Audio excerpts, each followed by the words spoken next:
Hey there. Welcome back to another one of our episodes of Be Encouraged Moments. This is a really cool one for me because of things that I've been through in my past and even with what Larissa's been through.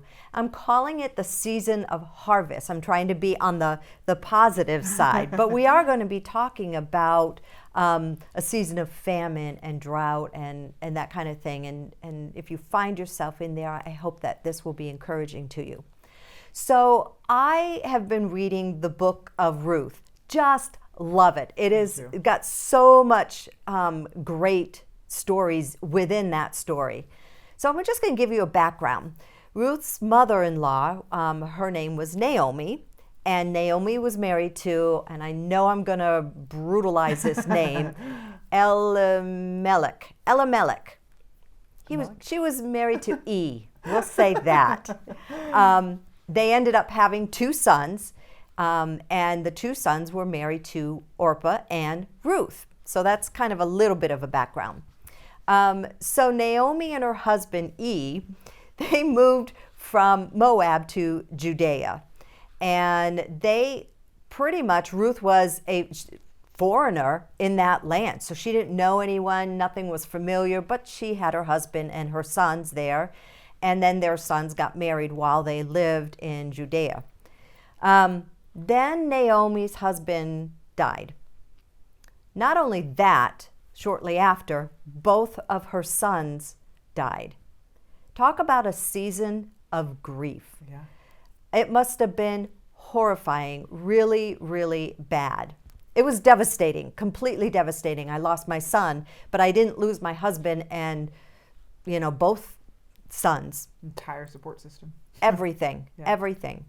They experienced at this time, the land experienced a drought. So not only is she grieving over her husband, grieving over her two sons, but the land was in a drought and she was alone. It was a season of famine for her. So Naomi, after suffering tremendous amount of grief and losing everything she had, she made a decision that she would go back to her homeland, which was Bethlehem. In the meantime, before there were things that she had to get ready and get done and that kind of thing. But during that time, as you can imagine, she was in a cave of darkness, really a dark place in her life.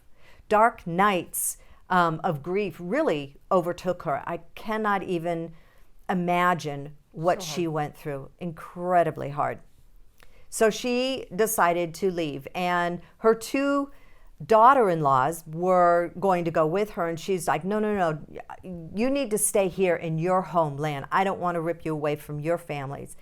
After much crying and tears, Orpah agreed, and she did stay with her family and was able to break those ties. It was difficult for her as well, I can imagine.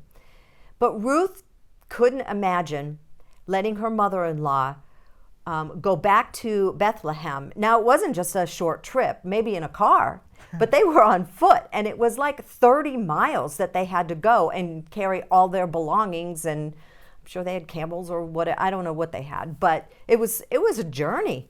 And Ruth loved her mother-in-law. She loved Naomi, and she wanted to be there as a support system. Now, you've got to understand that Ruth was going through some things too. She lost her husband, Naomi's son.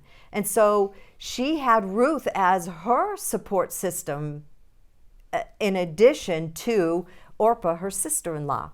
And then now her sister-in-law is going to stay with her family, and Ruth decided, under no circumstances am I going to stay. I'm going to go with you, Naomi. So Naomi agreed. But Ruth now not only lost her husband, but she was moving away from her homeland, her family, and it just gets deeper and deeper into the dark times that they were facing. The tough decisions. Very, very tough. And I don't know if you've had things like that happen. We've all had tough times. But this was really extreme, and it really happened, and she was devastated. They both were devastated. So they both were grieving over certain things, over major things in their life. Ruth loved Naomi, and she loved her homeland of Moab. But like I said, she had to make a decision, and she made that decision to follow and be with her mother-in-law. They finally got to Bethlehem, and the famine that they experienced back in Moab was pretty much at the end. So the harvesting was starting to happen in Bethlehem. Now, you have to understand, they're without husbands. They're on their own. They have no one to take care of them. So, and no one to feed them, provide, and so on and so forth. So what happened back then, and I wasn't going to go into this, but I think I will, is that what took place when people had lots of land and their crops, what they did to take care of the homeless and the widows and those that were without, is that they would send their crew out. They would harvest the land, but they would not pick up the leftovers, the pieces of wheat and barley and whatever, the scraps.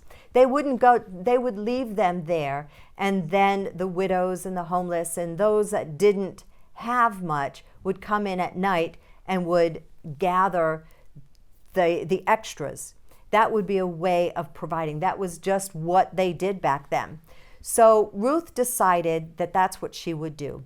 She was a foreigner, you have to understand. The color of her skin was different. The hair was, you could pick her out from a crowd. So she went in later after all the harvesters got done, and she would work really hard. I'm sure she got blisters on her hands. You can just imagine. She was exhausted, probably crying and grieving during that time while she was pulling things up, trying to help her and her mother-in-law. So she would provide pretty much for that. And in the meantime, there was a man named Boaz. Now, unbeknownst to Ruth, Boaz was a relative of her late father-in-law, E.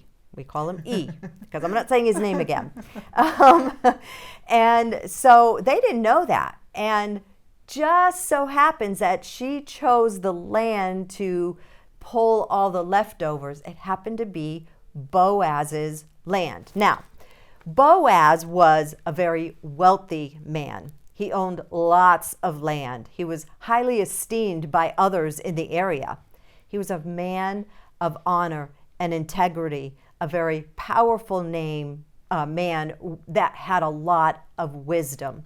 So he was sensitive to the Lord, I would presume at this point. And he noticed Ruth. Now, he didn't notice her because, ooh, she's gorgeous or anything like that. He noticed her because she was different. She looked different.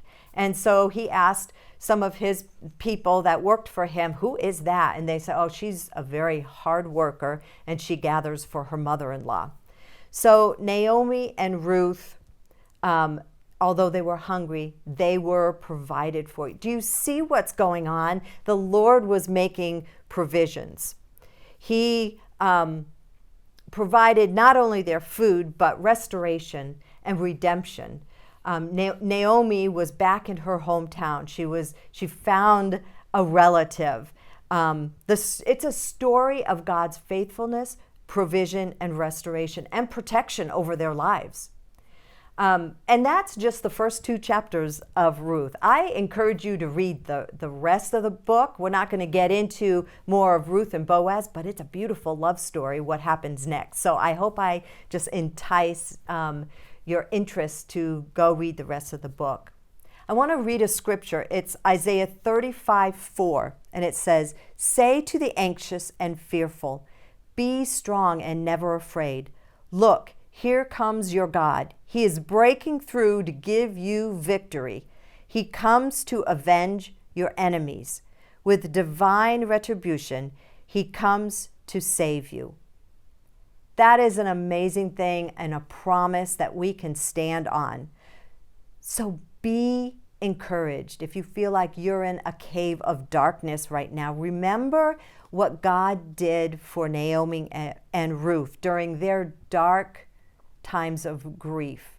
He redeemed them. He protected them. He provided for them. There is redemption for us too. Put our trust in the Lord. You're not alone. God cares. We care about you. We've been through some very dark times, but we've also seen the hand of God over our lives. And we can be a testimony to that.